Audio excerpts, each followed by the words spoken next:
Derrubado por uma força oculta. Destruído por uma explosão catastrófica. Destroçado em pleno ar. Os cientistas investigam alguns dos maiores desastres da aviação. Atrás de uma descoberta que torne seu voo muito mais seguro. Desastres que mudaram a aviação. 2 de agosto de 1985. Em Dallas, o dia estava ensolarado, mas durante a tarde o tempo mudou. As nuvens de tempestade se formaram, anunciando um dia negro para a aviação.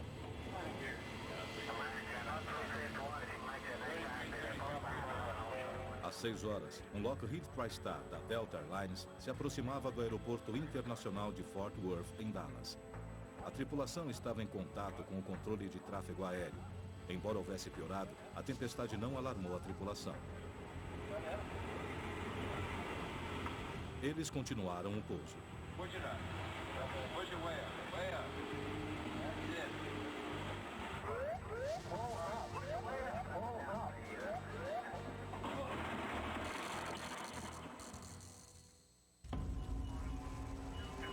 His wing hit the ground correctly right there, and he blew into flames.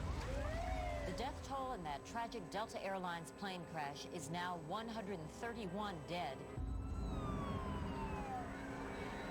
O voo 191 da Delta atingiu um carro e se espatifou no chão antes de explodir em chamas. Apenas 29 pessoas sobreviveram.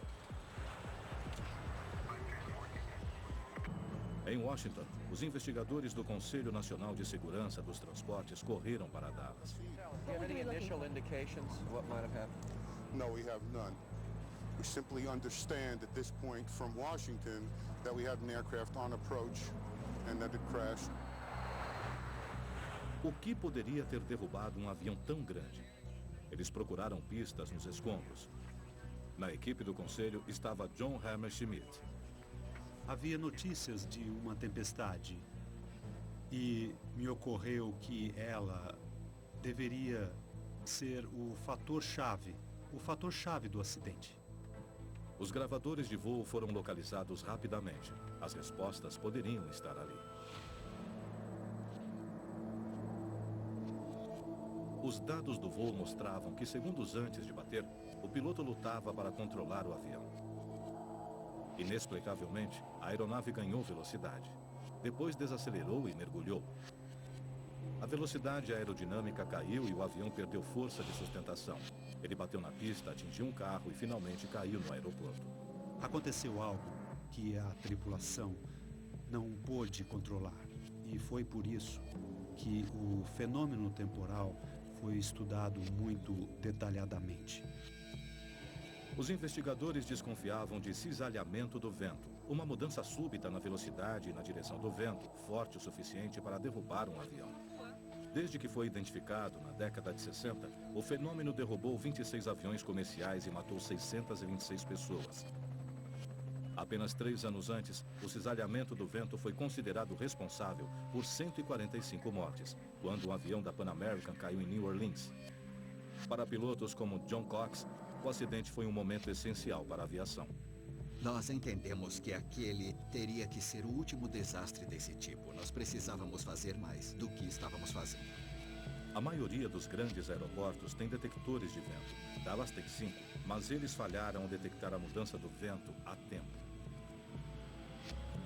Poucos minutos antes da batida do Delta 191, um avião menor havia pousado sem problemas. Desde a década de 70, o meteorologista John McCarthy estuda um suspeito, uma forma mortal de cisalhamento do vento, o microburst. Uma das coisas mais assustadoras sobre o microburst é a velocidade de sua formação.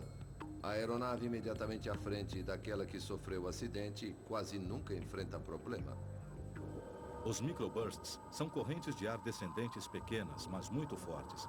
Elas se formam quando o ar quente que sobe causa a evaporação das gotas da chuva. O ar se torna frio e denso e desce rapidamente na forma de uma coluna. Quando ele atinge o chão, seus ventos fortes se espalham em todas as direções.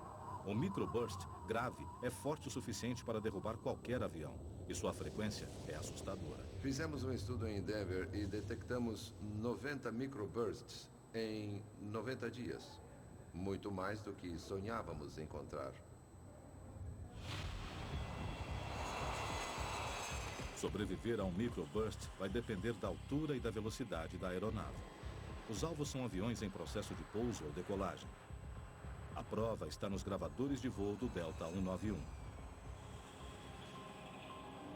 Ao se aproximar do microburst, ele foi atingido por um forte vento de proa. Ao entrar na corrente de ar descendente, ele foi repentinamente forçado para baixo. O avião precisava recobrar altitude, mas segundos depois foi atingido por um súbito vento de popa, que o empurrou para o chão. Com os dados dos gravadores de voo, as companhias aéreas iniciaram um programa de treinamento em emergências. Duas soluções eram claras. A primeira coisa é a prevenção. Se você sabe do microburst, não se aproxime. Leve o avião para um outro lugar. Mas se você não puder evitar, aconselho que desista de pousar. Interrompa a aproximação, dê a volta e tente conseguir o máximo de performance da aeronave imediatamente, para evitar ser empurrado para o chão. Mas para sobreviver a um microburst, o piloto precisa saber que ele está lá. No final da década de 80, os avanços dos radares em terra tornaram possível a identificação confiável de um microburst. Assim, a torre podia alertar os pilotos, mas nem sempre com rapidez suficiente. A tripulação precisa da informação a tempo para, baseada em sua situação, tomar decisões. Em 10 segundos, um piloto consegue evitar o maior dos microbursts. A questão era desenvolver um sistema de alerta a bordo que pudesse dar aos pilotos esses segundos essenciais que fazem a diferença entre a vida e a morte. A NASA e a Administração de Aviação Federal, a FAA, se uniram para encontrar uma solução. Com o 737 especialmente adaptado, eles testaram um sistema de radar Doppler modificado, instalado no nariz do avião. O programa foi dirigido por Roland Bowles. Após desenvolver as tecnologias básicas do sensor, concluímos que o único modo de realmente checá-lo era voar diretamente nos microbursts.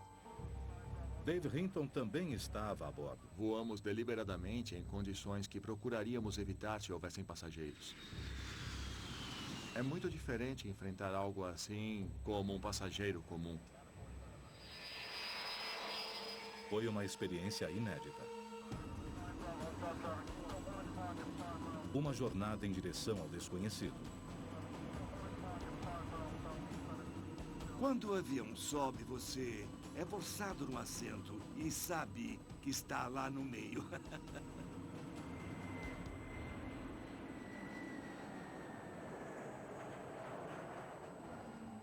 Em 2 anos, a equipe da NASA voou em 75 microbusters para testar o sistema. O radar detecta os microbusters medindo a velocidade e o movimento único das gotas de chuva no vento.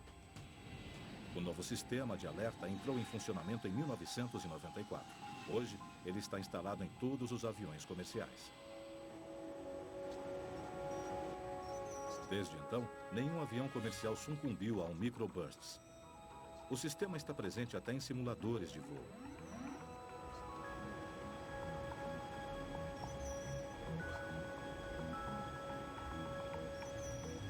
Hoje, milhares de pessoas estariam mortas se este trabalho não tivesse sido feito.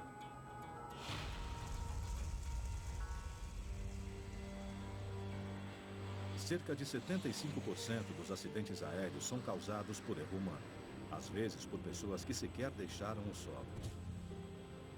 No dia 28 de abril de 1988, o voo 243 da Aloha Airlines faria um voo rápido para Honolulu.